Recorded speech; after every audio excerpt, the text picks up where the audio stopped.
ሰላም ጤና ይስጥልን በመላው ዓለም የምትገኙ የተወደዳችሁ የሮሃ ቲቪ ተከታታዮች የመጋቢት 4 2018 ዓ.ም የምሽት ዜናዎችን ይዘንላችሁ ቀርበናል። የአማራ ፋኖ የሚኒሊክ እዝ በወልዲያ በመርሳና በጃዊ ግንባሮች ያገዛዙን ሰራዊት ተቀጡ ቅጣት ቀጥተው ድል ማድረጋቸው ተሰምቷል። በርካታ ምርኮም ተገኝቷል። ዝርዝር ግንባር መረጃ ይዘናል። በትግራይ ክልል አገዛዙ በጀነራል ታደሰ ወረደና በዶክተር ደብረጽዮን መካከል የሌለ የስልጣን ሽኩቻ ለመፍጠርና ክልሉን ለማተራመስ እየጣረ መሆኑ ተሰምቷል። መረጃውን እናሰማችኋለን። በጅቡቲ አፋር ዲኪላ አካባቢ በድሮን ጥቃት ህጻናት ተገደሉ። ጅቡቲ በተደጋጋሚ እየፈጸመች ስላለው የድሮን ጥቃት መረጃዎች ቀጥለዋል። ሰሙታላችሁ። አሜሪካ በኢራን ላይ ግዙፍ የጥቃት ማዕበል መጀመሯን ገልጻለች። ኢራን በበኩሏ ለተራዘመ ጦርነት ዝግጁ ነኝ እያለች ነው። ቀውሱ ተባብሷል። ውድ አድማጭ ተመልካቾቻችን አብራችሁ ልትቆዩ ከፈቀዳችሁ እነዚህ መረጃዎች በዝርዝር የምናሰማችሁ ይሆናል። የሮሃ ቲቪ ወቅታዊና ሀቀኛ መረጃዎች እንዲደርሷችሁ ቻናሉን ሰብስክራይብ፣ ላይክ እና ሼር በማድረግ አሁኑኑ ቤተሰብ ይሁኑ።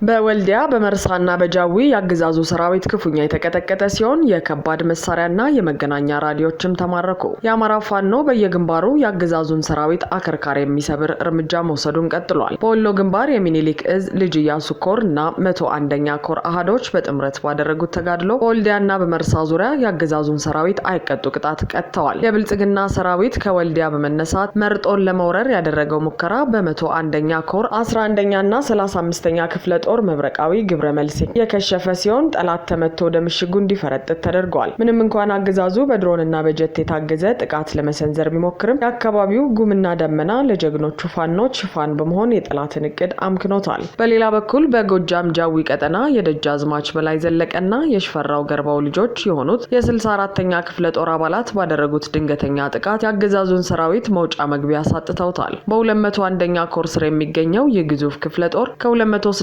እና 105ኛ ኮር ክፍለ ጦሮች ጋር በመቀናጀት በፈጸመው ኦፕሬሽን በርካታ የጠላት ኃይል የተደመሰሰ ሲሆን ከፍተኛ ቁጥር ያለው ሰራዊትም ቆስሎና ተማርኮ ከጥቅም ውጪ ሆኗል። ጀግኖቹ ፋኖች በዚህ አውደ ውጊያ የጠላትን አስከሬን ለቶራና ለአውሬ መጫወቻ አድርገውት የዋሉ ሲሆን በርካታ ወታደራዊ ቁሳቁሶችንም መማረክ ችለዋል። እነዚህም መካከል ስናይፐር እና 11 ክላሽንኮቭ ጠመንጃዎች፣ 6 የኤፍ1 ቦምቦችና 7 ካዝናዎች፣ ከ1000 በላይ የክላሽ ጥይቶችና ሬዲዮ መገናኛዎች ይገኙበታል።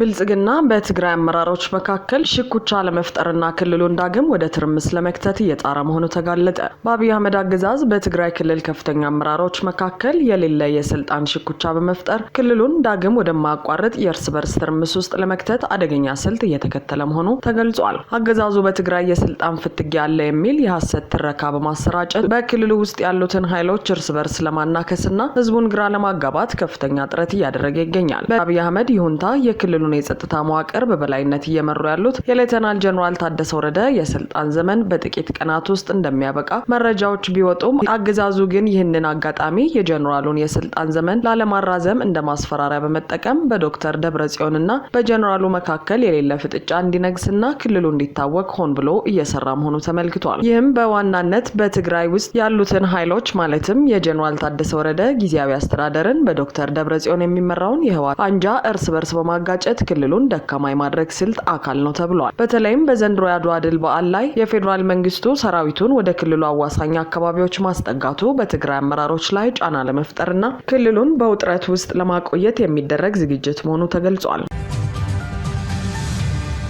በደቡባዊ ጅቡቲ አፋር ዲኪላ አካባቢ በተፈጸመ የድሮን ጥቃት 4 ንጹሃን ህጻናት ህይወታቸው ማለፉ ተሰማ። የሀገሪቱ ባለስልጣናት ክስተቱን አሳዛኝ ፍንዳታ በሚል ለማድበስበስ ቢሞክርም የጅቡቲ የሰብአዊ መብቶች ሊግ ግን ጥቃቱ በድሮን የተፈጸመ መሆኑን በማጋለጥ አገዛዙን ወንጅሏል። እንደ መብት ተሟጋች ድርጅቱ መግለጫ ከሆነ እድሜያቸው 6 እና 7 ዓመት የሆኑ 2 ህጻናት ከብቶችን በመጠበቅ ላይ እንዳሉ በድሮን ጥቃቱ ወዲያውኑ ህይወታቸው አልፈዋል። ሌሎች 2 ህጻናት ደግሞ ከጥቃቱ በኋላ በቂ የህክምና እርዳታ እና የትራንስፖርት አገልግሎት በማጣታቸው ምክንያት ትናንት ማክሰኞ ለህልፈት ተዳርገዋል። በጥቃቱ ሌሎች 6 ሰዎች የቆሰሉ ሲሆን ከነዚህም መካከል የአንዱ ሁኔታ አሳሳቢ መሆኑ ተገልጿል። የሰብአዊ መብት ተሟጋች ድርጅቱ አክለውም ይህ ጥቃት ባለፉት 6 ወራት ውስጥ ብቻ በአርብቶ አደሩ ማህበረሰብ ላይ ተፈጸመ 6ኛው የድሮን ጥቃት መሆኑን ጠቁሟል። በአካባቢው የሚገኘው የአፋር ማህበረሰብ ከ1999 ጀምሮ ሀገሪቱን በብረት መዳፍ እየመሩ ያሉት ፕሬዝዳንት ኢስማኤል ኦመር ጊሌ በዘር ላይ የተመሰረተ የፖለቲካ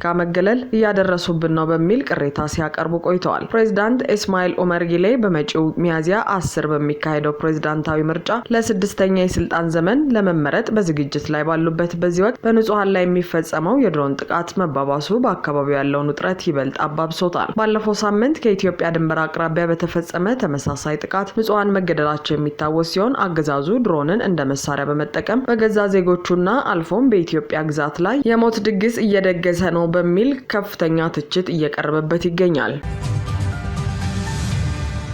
አሜሪካ በኢራን ላይ ግዙፍ የጥቃት ማዕበል ስታወጅ ቴህራን ለተራዘመ ጦርነትና ለፍልሚያ መዘጋጀቷን አስታወቀች። በኢራንና በአሜሪካ መካከል የተቀሰቀሰው ወታደራዊ ግጭት ወደማይመለስበትና እጅግ አስፈሪ ወደሆነ አዲስ ምዕራፍ መሸጋገሩን የሚያሳዩ መረጃዎች እየወጡ ሲሆን የአሜሪካ መከላከያ ሚኒስትር ፒት ሄግሴትና የጦር ኃይሎች የጋራ ጠቅላይ ኤታማዦር ሹም ዳን ኬን ከፔንታጎን በሰጡት ድንገተኛ መግለጫ የአሜሪካ ጦር በህንድ ውቅያኖስ ላይ የኢራንን የጦር መርከብ በውሃ ውስጥ በሚምዘገዘግ ሚሳኤል መምታት ና ሙሉ በሙሉ ማጥለቅ መቻሉን ይፋ አድርገዋል። መከላከያ ሚኒስትሩ የኢራን መንግስት ተሸንፏል በማለት በድፍረት የተናገሩ ሲሆን በማያጠራጥር ሁኔታ ያለ ርህራሄና ከባድ ጉዳት በማድረስ እያሸነፍን ነው ሲሉ ለቴህራን አገዛዝ አስፈሪ ማስጠንቀቂያ ሰጥተዋል። አክለውም የበለጠና ግዙፍ የጥቃት ማዕበል እየመጣ ነው ሲሉ ለቀጣይ ተከታታይ ጥቃቶች ዝግጅታቸውን አረጋግጠዋል። የአሜሪካ ጦር ጠቅላይ ኤታማዦር ሹም ዳን ኬን በበኩላቸው የሰራዊቱ ጥቃት አሁን ከመሬት በላይ ብቻ ሳይሆን ወደ ምድር እየተስፋፋና ወደ ኢራን ግዛት ጠልቆ እየገባ መሆኑን ጠቁመዋል። አሜሪካ ፕሬዝዳንት ትራምፕን ለመግደል ሙከራ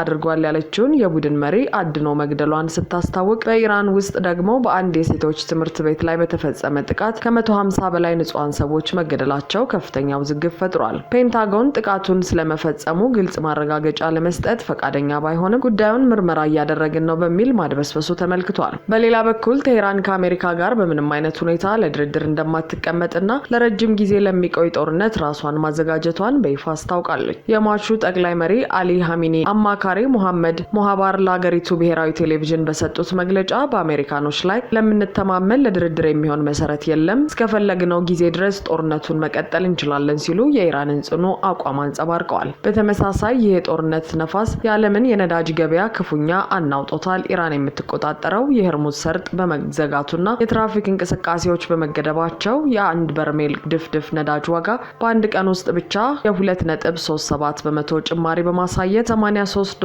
በላይ ሆኗል። የአሜሪካው ፕሬዝዳንት ዶናልድ ትራምፕ የጦር መሳሪያ አምራች ኩባንያዎች ምርታቸውን እንዲጨምሩ ለማድረግ ነገ አርብ ከባለስልጣናቱ ጋር በዋይት ሃውስ እንደሚመክሩ የተሰማ ሲሆን ፔንታጎንም ጥቅም ላይ የዋሉ የጦር መሳሪያዎችን ለመተካት የ$50 ቢሊዮን ተጨማሪ በጀት መጠየቁ ተረጋግጧል። ጦርነቱ በዚሁ የሚቀጥል ከሆነ የዓለም ኢኮኖሚ ለከፋ ቀውስ ሊጋለጥ እንደሚችልና የነዳጅ ዋጋም ሊቆጣጠሩት በማይችሉት ደረጃ ሊነር እንደሚችል ስጋቶች አይለዋል።